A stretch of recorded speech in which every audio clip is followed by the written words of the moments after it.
আচ্ছা, যেই কথাগুলো বলবো এইটা সম্ভবত আমার দিক থেকে আলোচনাটা একটু ভিন্ন রকম হয়ে যাবে, কারণ এখানে অনেক বড় বড় আলোচকরা আছেন, তারা হয়তো শিক্ষা ব্যবস্থা নিয়ে প্রস্তাব দেবেন এবং যেই সমস্ত বিষয়বস্তু আছে সেগুলো নিয়ে তারা আলাপ করবেন।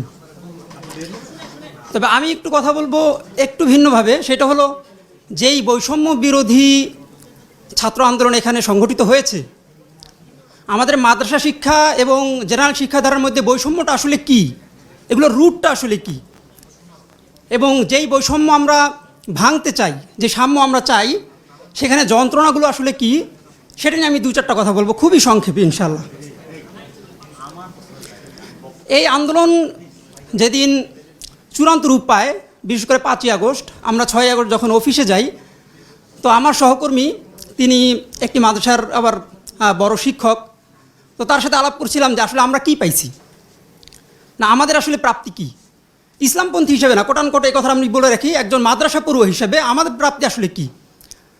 তো তিনি একটা দুর্দান্ত কথা বলেছেন, সেটা হলো যে আমরা এইটা পাইছি যে এই বাংলাদেশটা আসলে আমাদেরও, আমরা আউটসাইডার না।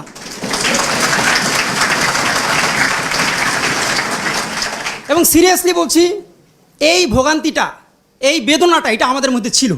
সর্বশেষ যখন 5ই মে আপনারা সবাই জানেন হেফাজতের যেই ম্যাসাকারটা হলো শাপলা চত্বরে, এরপর আমরা প্রবলভাবে ভয় পাইছি এবং আমাদের কাছে মনে হলো যে আসলে এই দীর্ঘদিন পর্যন্ত যেই অবস্থাটা চলে আসছিল যে আমরা আসলে এই দেশের না, আমরা আসলে আউটসাইডার, তো সেইটার চূড়ান্ত একটা পদক্ষেপ এইভাবে নেওয়া হয়েছে। এখন আসলে আমরা মনে হয় আর কখনো কথা বলতে পারবো না। আমি যখন বাসে দৌড় দিয়ে উঠি, কাউকে বললাম যে ভাই ব্যাগটা একটু ধরেন, আমি একটু বাসে উঠতেছি, তো সে ব্যাগ ধরে না, কেন? বলে যে ভাই এটার মধ্যে বোমা আছে নাকি। সিরিয়াসলি, এটা কি আপনারা দেখেন নাই এখানে যারা আছেন? এই অবস্থাটা হয়েছে। এবং এই যে আউটসাইডার সমস্যাটা, এইটা আমরা দুইভাবে ভোগ করছি, মানে যন্ত্রণা ভোগ করছি দুইভাবে। একটা হলো ইন্টারনাল ব্যাপারগুলো কেমন ছিল আপনারা শুনলে হয়তো কষ্টও পাবেন। সেটা হলো আমরা আমাদের মাদ্রাসায় যখন পড়ি, তখন আমাদের মাদ্রাসায় কিন্তু কোনো জাতীয় দিবস পালিত হয় না, আপনারা জানেন সেটা। মানে সেখানে 16ই ডিসেম্বর নাই, 26শে মার্চ নাই, এগুলো নাই, কিন্তু দেশের প্রতি একটা টান এটা কিন্তু থাকে। তো আমরা কিভাবে বুঝবো যে আমরা আসলে কোথার, আমাদের আসলে মাতৃভূমি কি? আমাদের মধ্যে আবহটাই এমনভাবে ছিল যেন এই দেশ স্বাধীন হওয়ার সাথে আসলে আমাদের কোনো সম্পৃক্ততা নাই। আমাদের সম্পৃক্ততা শুধুমাত্র আছে 48-এ যখন দেশ ভাগ হয় সেইটার সাথে।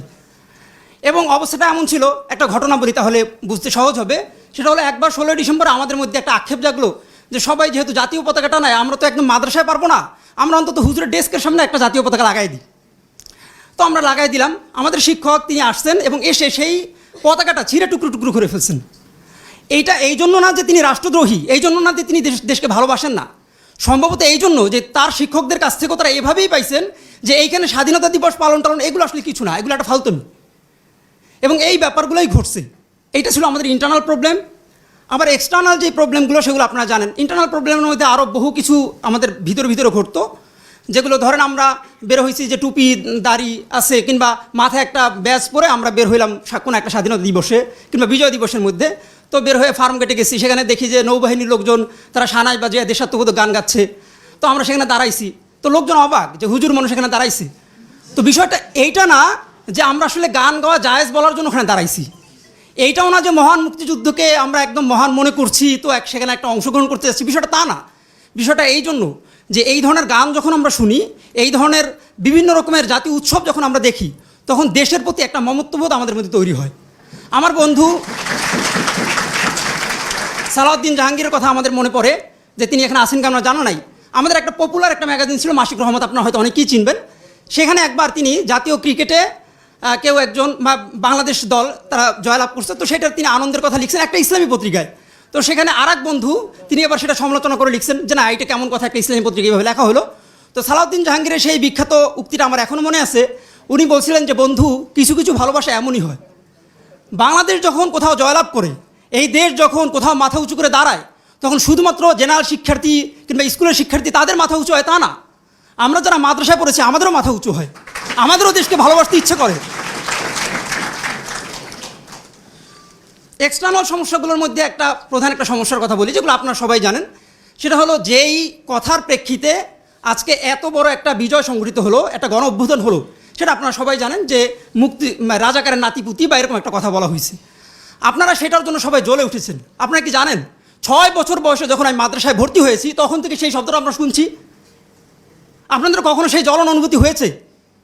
এবং প্রতিটা মাদ্রাসা শিক্ষার্থী, নট ইসলামপন্থী কিংবা কোনো দল, কোনো কিছু না, আপনাদের যে ন্যারেটিভ এখানের মধ্যে ছিল, বিশেষ করে বাংলাদেশের প্রগতিশীল ধারার যেই সমস্ত ন্যারেটিভ আপনারা তৈরি করেছেন, পাকসার জমিন সাতবার থেকে শুরু করে যেখানে কওমি মাদ্রাসার কথা আছে, দার্সানে নিজামের কথা আপনারা সবাই পড়েছেন নিশ্চয়ই। তো সেখানের মধ্যে সেই ন্যারেটিভের উপর দাঁড়ায়া প্রতিটা মাদ্রাসা শিক্ষার্থী, আমার পরিবার মুক্তিযোদ্ধা কিনা, আমার পরিবারের বাবা দাদা তারা যুদ্ধে গিয়েছেন কিনা, কিংবা যুদ্ধের পরে তারা কারা কারা সরবরাহ হয়ে গিয়েছেন, এই সমস্ত ব্যাপার স্যাপার না। বরঞ্চ বিষয়টা এরকম ছিল যে আমি মাদ্রাসায় পড়ি, তো মাদ্রাসায় পড়াটা মানি এক ধরনের রাজাকারের, আমি একটা বৃত্তের মধ্যে ঢুকে গেছি এবং আমাকে সবাই চোখে দেখছে সেইভাবে। আপনারা অনেকেই জানেন হয়তো, মোস্তফা সরোয়ার ফারুকের একটা বিখ্যাত নাটকও আছে, এমন দেশটি কোথাও খুঁজে পাবেন না তুমি, এরকম যে একটা মাদ্রাসার ছেলে তাকে কেউ খেলতে নিচ্ছে না, কারণ সে রাজাকারের ছেলে কিনা বা ইত্যাদি ইত্যাদি, এই অবস্থাগুলো ছিল। এবং এই ঘটনাগুলো দীর্ঘদিন পর্যন্ত ঘটছে, আমরা কথা বলতে পারিনি।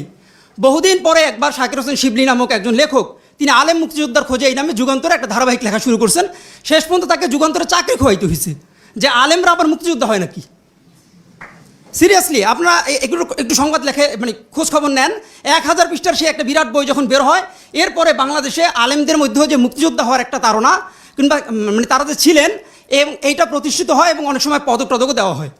আর জঙ্গি যে টার্মটা, যেটা আপনারা সেটা খুব ভালো করে জানেন, আমরা যদি মানে খুবই স্বাভাবিকভাবে যদি এই যে বাংলা একাডেমিতে বইমেলা আমরা আসতাম কখনো, আমাদেরকে সবার থেকে বেশি চেক করা হইতো। এই যে এখনকার প্রগতিশীল ধারার যারা আছেন অনেকেই দেখা গেছেন যে আমরা যদি কোথাও মানে একটু জমায়েত হইতাম, তারা ফোন করে পুলিশকে বলে দিতেন যে না, এদেরকে ধরে নিয়ে যাও। আমাদের বন্ধুদের মধ্যে অনেকে শুধু এইভাবেই তারা অ্যারেস্ট হয়েছে। দুইটা শিক্ষা ব্যবস্থার মধ্যে বাইনারি করার যে ফল কি হয়, কি বৈষম্য হয়, এটা দারুণভাবে আমরা ভোগ করছি এবং এই যন্ত্রণাটা দীর্ঘদিন পর্যন্ত আমরা সহ্য করছি। সুতরাং আপনারা যদি এই বৈষম্যহীন শিক্ষা ব্যবস্থা চান, প্রথম অবস্থার মধ্যে এইটা দূর করতে হবে যে মাদ্রাসা পড়লেই কিংবা মাদ্রাসা শিক্ষার্থী হলেই তিনি আউটসাইডার, তিনি জঙ্গি কিংবা তিনি রাজাকার, এই বলার মধ্যে তিনি ঢুকে যাচ্ছেন, এই জিনিসটা আপনাদেরকে বের করতে হবে। দ্বিতীয় নাম্বার আরেকটা কথা বলতে চাচ্ছি, সেটা হলো যে ঢাকা বিশ্ববিদ্যালয় কিংবা বিভিন্ন বিশ্ববিদ্যালয়ে আমাদেরকে ভর্তি হতে দেওয়া হয় না। এটা আপনারা সবাই জানেন, পেপার পত্রিকার মধ্যে জানেন। ভর্তি হতে দেওয়া হয় মানে অনেক সাবজেক্ট দেওয়া হয় না। এই যে আমাদের সঞ্চালক তুহিন ভাই, এই সামনে একদম প্রমাণসহ উদাহরণ দিচ্ছি, ওনার মেরিট বেশ ভালো ছিল, ওনার রেজাল্টও বেশ ভালো ছিল, উনি ওনার পছন্দের যে সাবজেক্ট সেটা তিনি পড়তে পারেন নাই এবং তিনি নিজে ভিসি স্যারের কাছে তখন গেছেন, তিনি সোশ্যাল ওয়েলফেয়ার পড়ছেন, তাকে সেই সাবজেক্ট দেওয়া হয় নাই। একমাত্র কারণ তিনি মাদ্রাসা ব্যাকগ্রাউন্ডের। যদি আপনাদের ভর্তি পরীক্ষা নিয়ে যদি আপনাদের কোনো নিজেদের মধ্যে ট্রাস্ট না থাকে, যে যেই ভর্তি পরীক্ষা নিচ্ছি এর দ্বারা আমরা যোগ্য লোককে খুঁজে বের করবো, সেটা যদি নিজেদেরই ট্রাস্ট না থাকে, তো তাহলে ভালো ছাত্র আপনারা কীভাবে পাবেন? একটা ছেলে পরীক্ষা দিল এবং তিনি তার মেধায় তিনি উত্তীর্ণ হয়েছেন, শুধু মাদ্রাসা ব্যাকগ্রাউন্ডের হওয়ার কারণে আপনারা তাকে ঢুকতে দেবেন না? মানে এই বৈষম্য পৃথিবীর আর কোথায় আছে? আমাদের বন্ধুদের কথা, পৃথিবীর বিশ্বের সারা বড় বড় মানে ইউনিভার্সিটিতে তারা যারা পড়ছেন, অক্সফোর্ডে পড়ছেন, ক্যামব্রিজে পড়ছেন, মাদ্রাসা থেকে গিয়ে আপনারা দেখেন এই যে কাতার বিশ্ববিদ্যালয় কিংবা কিং সৌদ ইউনিভার্সিটিতে কিংবা অক্সফোর্ডে এই যে শাহনেওয়াজ আলী রায়হান, আপনারা অনেকেই চিনবেন, তিনি মাদ্রাসা ব্যাকগ্রাউন্ডের ছেলে এবং তিনি এখন মরক্কোর একটা ইউনিভার্সিটিতে পড়ান এবং এইবার এই তৃণমূল কংগ্রেসের পক্ষ থেকে তিনি প্রার্থীও হয়েছিলেন। আমি এখানে মুখস্থ বলে অন্তত 100 জনের নাম বলতে পারবো যারা শুধু মাদ্রাসায় পড়ে পৃথিবীর বিভিন্ন নামজাদা ইউনিভার্সিটিতে তারা সেখানে ভর্তি হয়েছেন, পড়ছেন এবং পড়াচ্ছেন। শুধু বাংলাদেশে এমন কোন শিক্ষা ব্যবস্থা আছে যেখানে আমার মাদ্রাসা ছেলেরা পড়তে পারবো না? এখানে কোন স্ট্যান্ডার্ডটা এখানে ফলো করা হয়? এবং এই যে বৈষম্য, সেটা যদি আপনারা দূর না করেন, তাহলে আপনাদের শিক্ষা ব্যবস্থা, এখানে যোগ্য লোক যে কথাটা বারবার বলা হয় মেধা তালিকায় কিংবা কোটা চলবে না, বৈষম্য ইত্যাদি, এই ধরনের কোনো কিছু এখানে ফলপ্রসূ হবে না। এই জায়গাটা থেকে অবশ্যই আমাদেরকে বের হয়ে আসতে হবে। আমরা কিভাবে বের হয়ে আসব, সেটা একটা বড় প্রশ্ন, যে আমরা কিভাবে বের হয়ে আসব। আমরা এইভাবে বের হয়ে আসতে পারবো না যে কালকে আপনি একটা কারিকুলাম চেঞ্জ করে ফেললেন, সিলেবাস চেঞ্জ করে ফেললেন, অথবা ঠিক আছে আমরা যে কথাটা বলি যে একমুখী বা গণমুখী শিক্ষা ব্যবস্থা, যেটা একই পদ্ধতির শিক্ষা ব্যবস্থা কিংবা বিজ্ঞান ভিত্তিক শিক্ষা ব্যবস্থা, খুব একটা ভালো একটা টার্ম মনে পড়ছে বিজ্ঞান ভিত্তিক। একটু কথা বলে শেষ করছি।